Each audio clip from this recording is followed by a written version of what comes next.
And the wait continues for a Sinner Alcaraz final. What's up, tennis fans? CB Picks here. We had two exciting semifinal matches. Let's take a look at the matchups and preview the final.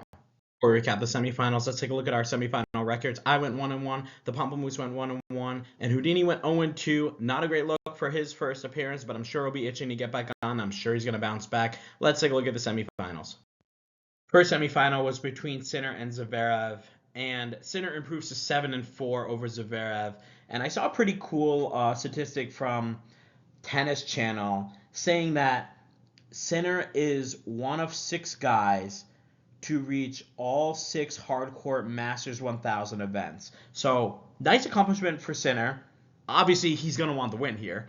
But he joins Djokovic, Federer, Medvedev, Murray, and Nadal as one of 6 to reach all 6 of those hardcourt events. I mean, very impressive from him. He's really stepped it up the last couple of years. And speaking of stepping up the last couple of years, 2 years ago, guys, this head-to-head was 4-1 for Zverev.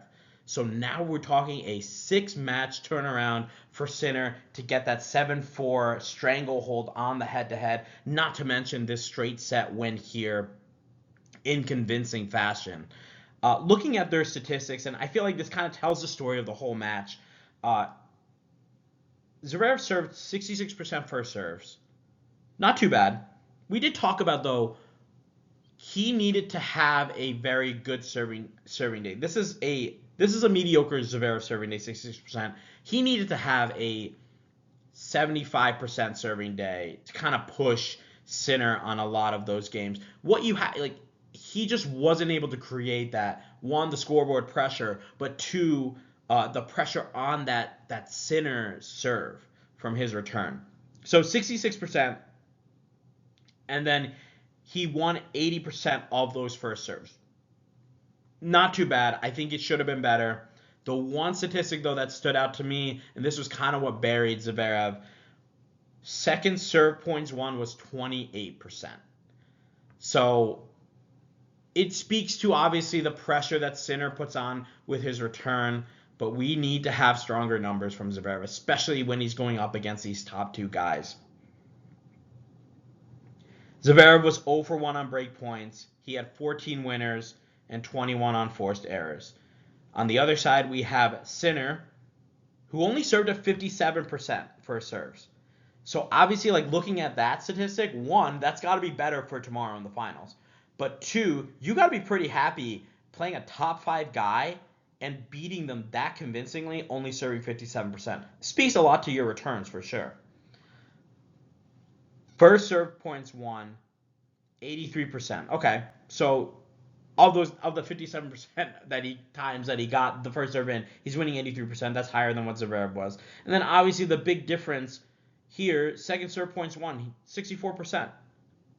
So not really feeling that pressure of the Zverev return, able to come up with some solid second serves for Zverev not to be the aggressor.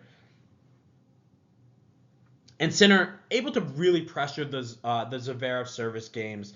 And the one thing that I felt the whole match, and even if it was a Zverev 40-30 hold, maybe he didn't face a break point, but I felt like Zverev was playing the much tougher service games. And I always feel like in Sinner's position, if you continue to knock on the door over and over again, eventually you're going to be let in. And Sinner was let in 3 times. He got 3 breaks. That leads to a straight set win.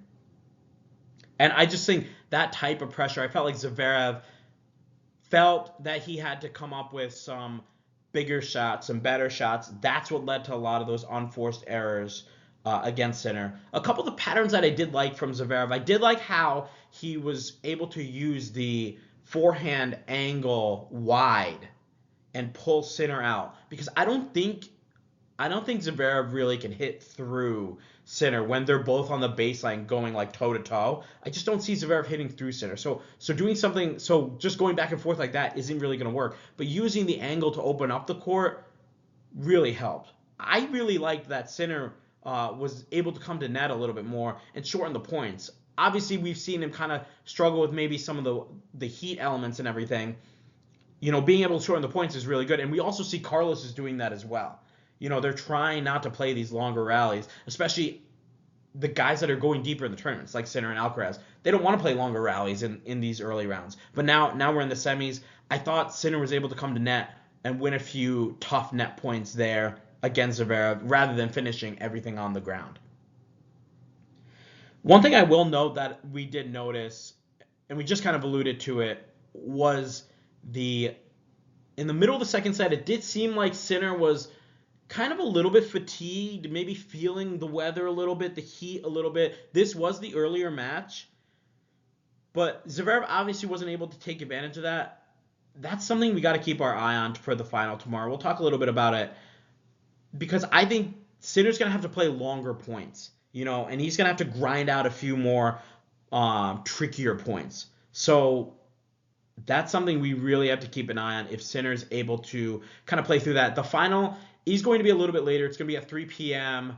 California time. So maybe it cools off if it's a longer final. But again, there is no roof here, so it's always going to be outdoors. It does get pretty cold at night.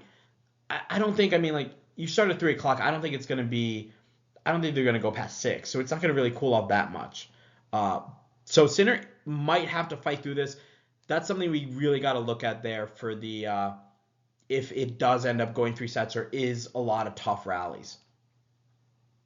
But overall here, a disappointing finish for Zverev, and honestly, definitely a big red flag. He's got to go back to the drawing board with his coaches and figure out what he's going to need to do to beat Sinner and Alcaraz. Because we said before, I feel like he's able to beat a lot of these top 10 guys. But once he gets up to the top-notch guys, he just struggles to compete. And we even said in our preview video, I felt like if he has to play out a lot of these rallies, it's just not going to benefit him. He's better off kind of finding the serve, forcing a lot of points on a serve, whether it's a serve unreturned or ace or serve +1. Those are the patterns that he wants to get into. And we also, we even saw he had a good service day against Carlos and still wasn't able to win that match in Australia. So definitely some questions that need to be answered there for Zverev, but great match for Sinner, a 6-2, 6-4, easy victory. Let's take a look at the next semifinal. Next semifinal, we had Alcaraz playing Medvedev, and this was a far more entertaining match than the previous semifinal. Medvedev able to get through this match in straight sets, improving to 3-6 his record against Alcaraz. And we are going to go through the statistics, but I really think that they don't tell the full story. I think we really saw some great play from Medvedev and a little bit of sloppy play from Carlos. We're going to go through the stats anyways. We have Carlos served at 63%. He won 69% of those points. He won 57% of his second serve points. He was only 1 for 5 on break points. He had 24 winners and 30 unforced errors. Medvedev, on the other hand, served at 59% first serves, won 64% of those. He was 74% on his second serve points, 2 for 2 on his break points, 16 winners and 22 unforced errors. So Carlos with almost 10 more winners than Medvedev and 8 more unforced errors. Obviously the one number that stands out the most to me is Medvedev, 74% winning his second serve points. And that's huge. Obviously, when you're playing somebody as good of a returner as Carlos, and I actually think in the first set that number was even higher than 74%. So that's just massive. When you're winning that many points, there's not a lot of pressure on you to come up with maybe a big second serve or have to feel the pressure of maybe potentially double faulting. So good job for Medvedev there on the serve. 2 for 2 on the break points. When he got his chances, he took full advantage, and Carlos 1 for 5 on the break points, and most of these were not Carlos missing the ball. They were Medvedev just stepping his game up. Now, one thing that really impressed me the most was the offense that we got from Medvedev on both sides. He was just, when he was able to get the short ball, he was able to rip it. Came to net a few times, those Medvedev volleys, not very clean, but he was able to just dictate a lot on both sides, stepping inside the court. One thing that they had noted on the broadcast was how much farther in he was playing into the court compared to the 2021 U.S. Open. Now, kind of a weird comparison. Would have kind of liked to have seen maybe a comparison to his match in 2023 U.S. Open semi against Carlos.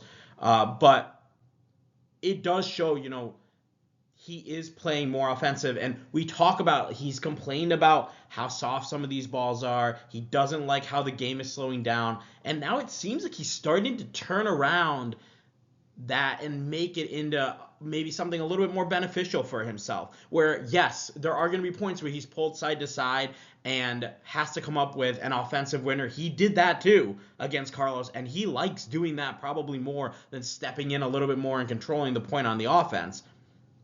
But now he's able to create more points with the forehand, with the backhand, leaning into the court. And it was just really, really clean from him to see. Alcaraz, on the other hand, I felt like he was able to go up a break in the second set and went up 3-1.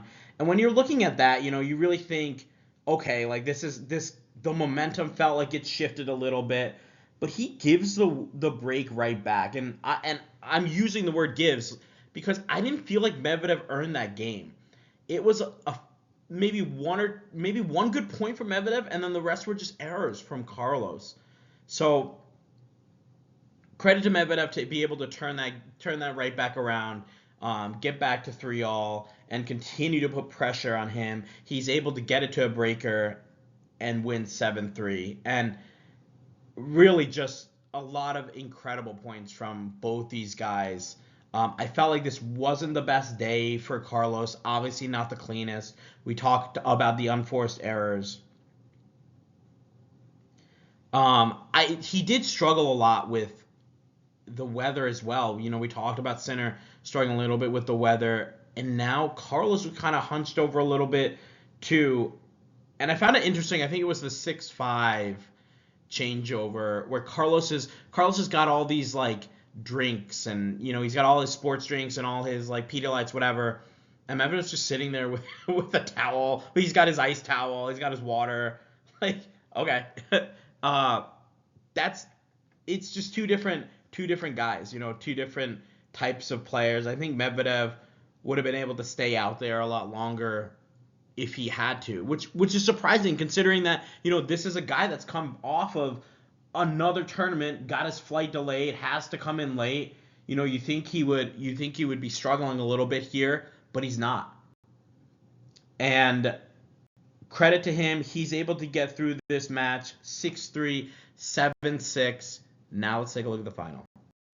And here's a look at our final matchup between Sinner and Medvedev. Sinner leads the head-to-head 8-7, and this has been a very lopsided head-to-head for the last 3 years. It is in the last 9 matches, Sinner is 8-1. So guys, just like we talked about with that Zverev head-to-head where Sinner's been able to turn that one around, this back in 2023, in the middle of 2023, so 3 years ago, was 6-0 Medvedev. So we just see, like the level of Sinner has raised so much. And Sinner's won the last 3 straight.